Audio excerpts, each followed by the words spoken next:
Telegram app నిషేధంపై Delhi high court విచారణ జరగనుంది. Telegram యాప్లో నీట్ ఎగ్జామ్ పేపర్ లీక్ అయిందని పెద్ద ఎత్తున ప్రచారం జరిగిన నేపథ్యంలో యాప్ను కేంద్ర ప్రభుత్వం నిషేధించింది. ప్రభుత్వం ఆదేశాల మేరకు తాము ఆ కంటెంట్ తొలగించామని టెలిగ్రామ్ హైకోర్టుకు తెలిపింది.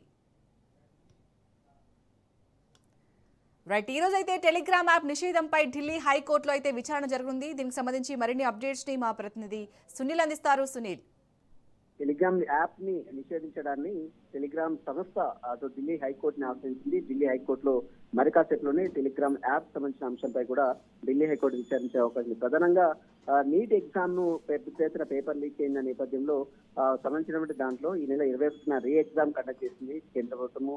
నేషనల్ టెస్టింగ్ ఏజెన్సీ నిర్వహిస్తున్నటువంటి ఎగ్జామ్ గతంలో పేపర్ లీకేజ్ లో ప్రధానంగా టెలిగ్రామ్ యాప్ ద్వారానే ఈ నీట్ ఎగ్జామ్ పేపర్ లీక్ అయినట్టు పెద్ద ఎత్తున అటు ఎంక్వైరీలో బయటపడిన నేపథ్యంలో ప్రస్తుతం ఎగ్జామ్ మళ్ళీ రీ ఎగ్జామ్ మొత్తం కూడా కంప్లీట్ అయ్యేంత వరకు టెలిగ్రామ్ యాప్ ని తాత్కాలికంగా అటు కేంద్రం నిషేధించింది. అయితే ఈ నిషేధాన్ని చేయాలని డిమాండ్ చేస్తూ ఢిల్లీ హైకోర్టులో అటు టెలిగ్రామ్ యాప్ సంస్థ నిర్వాహకులు ఢిల్లీ హైకోర్టును ఆశ్రయించారు. ఈ రోజు మరి కాసేపులోనే ఈ పిటిషన్ పై ఢిల్లీ హైకోర్టు విచారించే అవకాశం ఉంది. అయితే ప్రభుత్వం చెప్తున్నటువంటి ఆ కంటెంట్ ని ఇప్పటికే తాము తొలగించామంటూ కూడా ఢిల్లీ హైకోర్టులో తమ పిటిషన్ లో అటు టెలిగ్రామ్ యాప్ నిర్వాహకులు మెన్షన్ చేయడం జరిగింది. మరి దీన్ని కన్సిడర్ చేస్తున్న కోర్టు మరి ఏ విధంగా దీన్ని రెస్పాండ్ అవుతుంది? ఎందుకంటే దాదాపు 20,05,000 మంది విద్యార్థులు నీట్ ఎగ్జామ్ కండక్ట్ చేస్తే దాన్ని ఇప్పటికే పేపర్ లీక్ అయిన నేపథ్యంలో ఆ ఎగ్జామ్ మొత్తం కూడా ఇప్పటికే క్యాన్సిలేషన్ చేసింది. మళ్ళీ రీ ఎగ్జామ్ ఈ నెల 21 నుంచి ఈ ఎగ్జామ్ కండక్ట్ చేసి 22 తారీఖు మళ్ళీ టెలిగ్రామ్ యాప్ ని యథావిధిగా